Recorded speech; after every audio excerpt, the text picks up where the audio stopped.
Hey guys, this is Black Azalea Art. I just wanted to share with you guys a piece that I did for 8 loved ones, I believe. One of them has passed away, unfortunately, but I'm glad that I could bring them all together in a portrait with colored pencils. I use Prismacolor pencils. They're pretty good. They just, break easily, as you're drawing or when you're sharpening them, so you have to be very careful and, draw softly. You can't draw too hard.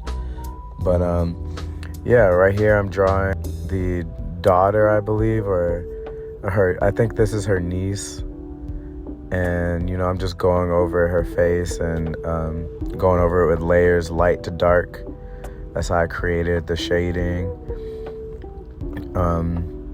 So teeth, everything, those are the hardest things for me. Teeth, I need to work on the teeth and how I structure them.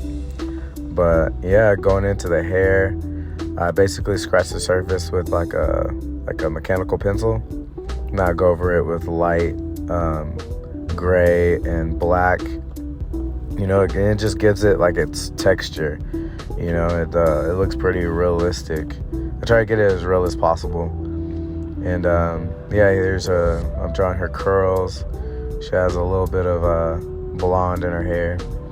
There's the grandmother. I believe she passed, unfortunately. I try to do her justice. Sometimes, the customer will send in a picture that's kind of distorted, so I have to kind of make it up as I go. That's kind of what I was doing here. So I guess I hope I did it justice. Going into her blouse and her shirt.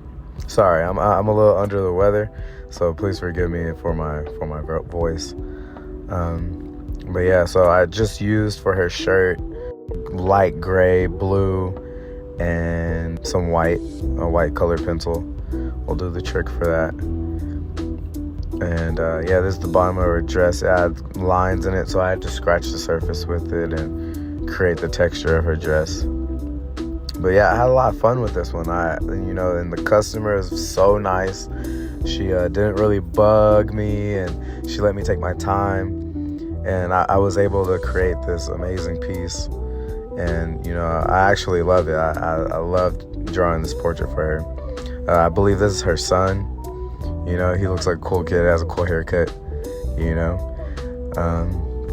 Same thing, just scratched the surface of the flow of his hair, and then went over it with, black and, some brown. He has a cool red shirt. It was kind of pinkish, so I had to blend it a little bit.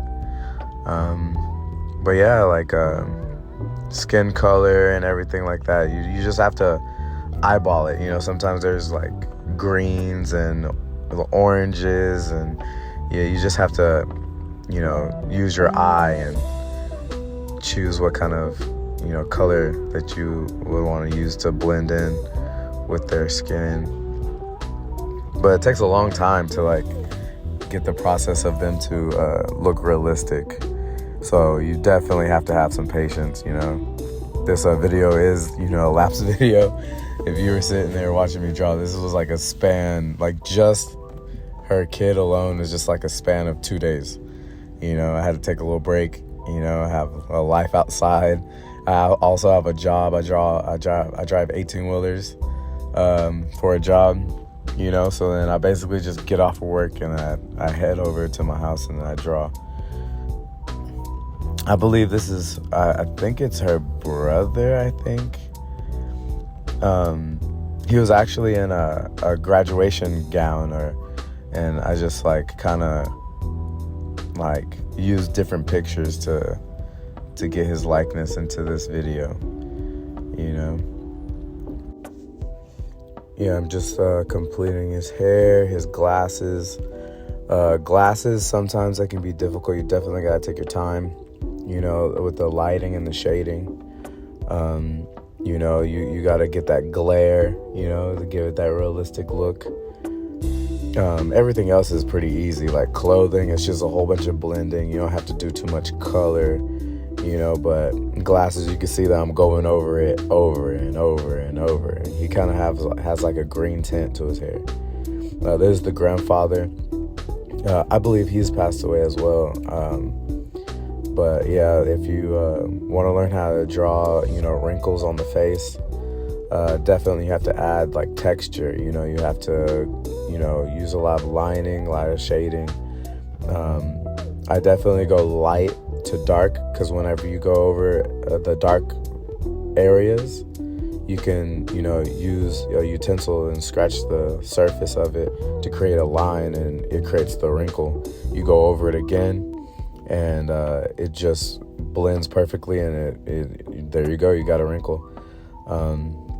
His t-shirt, you know, like I used a light gray pencil, went over it.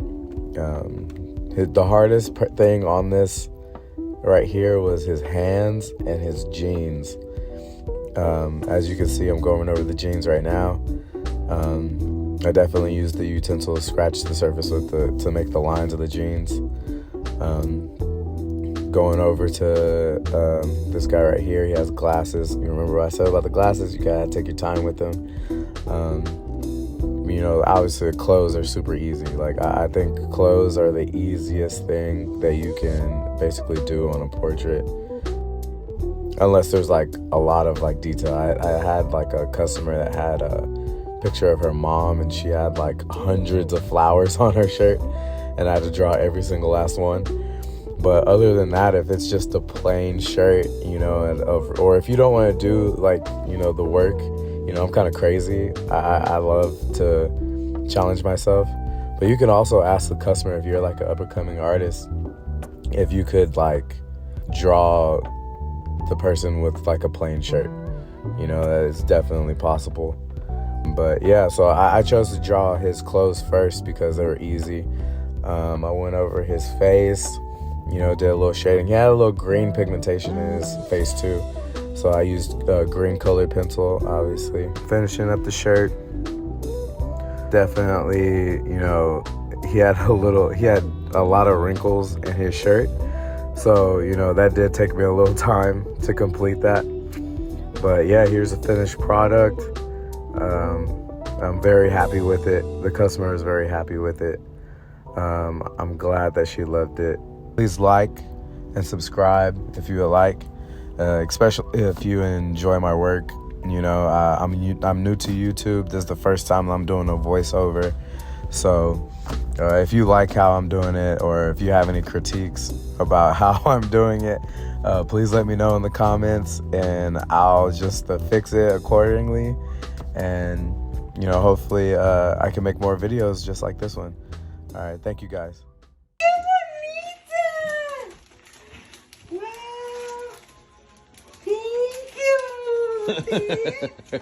Todos. Ella me ayudó con esta, esperen.